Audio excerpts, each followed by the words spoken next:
Ok messieurs, suite à toutes les demandes que j'ai reçues concernant cet exercice, voilà une explication qui paraît peut-être plus simple.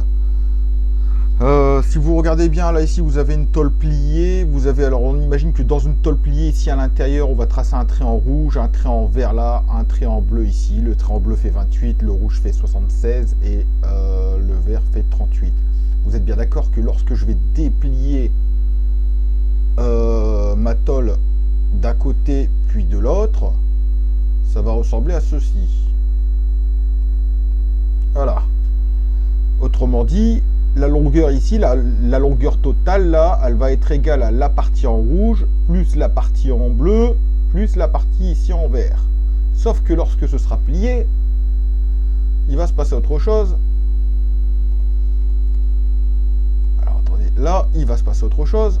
C'est que la ligne ici en rouge, forcément, comparée à celle qui est en noir ici, on voit que c'est plus grand, on voit que c'est plus long. Plus long de combien d'un côté et de l'autre? De même que pour la ligne en bleu ici, ainsi que la ligne en noir là, on voit que c'est pas du tout les mêmes lignes. On voit qu'il y en a une qui est plus grande que l'autre. Plus grande de combien? Là ici on a une tôle d'épaisseur 2. Plus grande d'une épaisseur ici. Si on fait le tour par rapport à la ligne en bleu, en rouge et la ligne en noir, on voit bien que d'un côté, c'est plus grand d'une épaisseur de tôle. Et de l'autre côté, c'est plus grand d'une épaisseur de tôle. C'était pas compliqué. Donc, conclusion ensuite de ce qui a été noté dans le cours, c'est que la longueur développée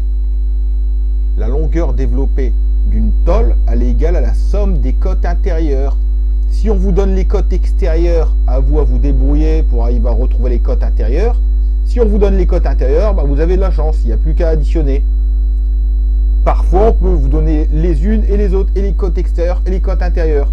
Du coup, le but, c'est de transformer toutes les côtes extérieures en côtes intérieures. Voilà.